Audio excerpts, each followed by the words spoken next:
আমি যদি আমার অধিকারটা না জানি তাহলেই কিন্তু আমার হয়রানি হওয়ার সুযোগটা তৈরি হয়। বিভিন্ন ধরনের অনৈতিক প্রস্তাব, ভূমির সাথে অনেক দালাল জড়িত আছে, আমরা জানি, তাদের কারণে আমাদের এই হতে হয়। আমরা আমাদের অধিকারটা আদায় করে নিব। আপনারা জানেন, নামজারির জন্য সরকার কিন্তু 28 দিন বেঁধে দিয়েছে এবং আমাদের এই ঢাকাগাই ভূমি অফিসে আপনারা কতদিনে করেন? সরকার বেঁধে দিয়েছে তুমি একটা নামজারি গড়ে 28 দিনে করতে হবে সর্বোচ্চ, বাট ওরা গড়ে 19 দিনে করে দিচ্ছে। এটা আপনারা যে কেউ নাগরিক ওয়েবসাইটে, সরকার ওয়েবসাইটে গেলে দেখবেন হাটাগাড়ি রেসিডেন্ট কদিনে করে, সন্দনেশি রেসিডেন্টে কদিনে করে, এটা দেখা যায়, এটা সরকারি ডকুমেন্ট। এটা গেল এটার তথ্য। এছাড়া আরো যে সেবাগুলো আপনারা এখান থেকে পান, নামজারি ছাড়াও তারা ভূমি উন্নয়ন কর নেয়, তারা বিভিন্ন লিস্ট মামলা হয়, লিস্ট মামলাগুলো এখানে হয়।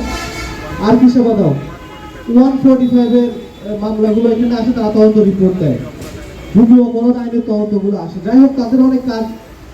সমস্যা এটাই যে লোকবলের সীমাবদ্ধতা। দেখা গেল একজন তহসিলদার বিভিন্ন দিকে বিভিন্ন কাজে দৌড়াচ্ছে, তারপরেও এক্সকিউজ দেওয়া যাবে না। এখানে সম্মানিত জনপ্রতিনিধিরা আছেন, তারাও সময় সঠিক সভাটা পান কিনা আমরা ওদের মতামত শুনবো।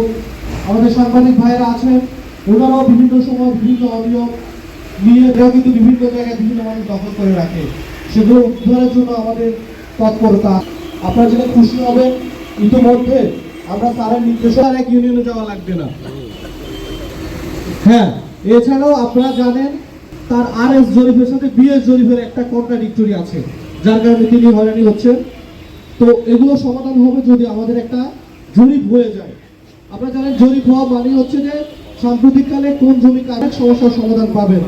আমাদের মাননীয় প্রতিমন্ত্রী মহোদয় এটা নিয়েও কাজ করছেন। সরকারের যে একটা জরিপের প্রজেক্ট আছে, এটা শহরের কোথাও কোথাও হচ্ছে, অন্যান্য কয়েকটা উপজেলাতে এটা হচ্ছে। উনি চেষ্টা করছেন হাটহাজারীতেও যেন এই জরিপটা হয়, সেটার জন্য উনি অলরেডি নির্দেশনা দিয়েছেন, আমরা সেটা নিয়েও কাজ করছি। তো আমরা আপনাদের প্রতি অনুরোধ থাকবে, আপনাদের সমস্যাগুলোর কথা আপনারা সরাসরি এসিল্যান্ডকে জানাবেন, এসিল্যান্ডের নাম্বার দেওয়া থাকবে, আপনারা সরাসরি তার সাথে এসে আলাপ করবেন। আমরা এই পর্যায়ে আমাদের ফ্লোর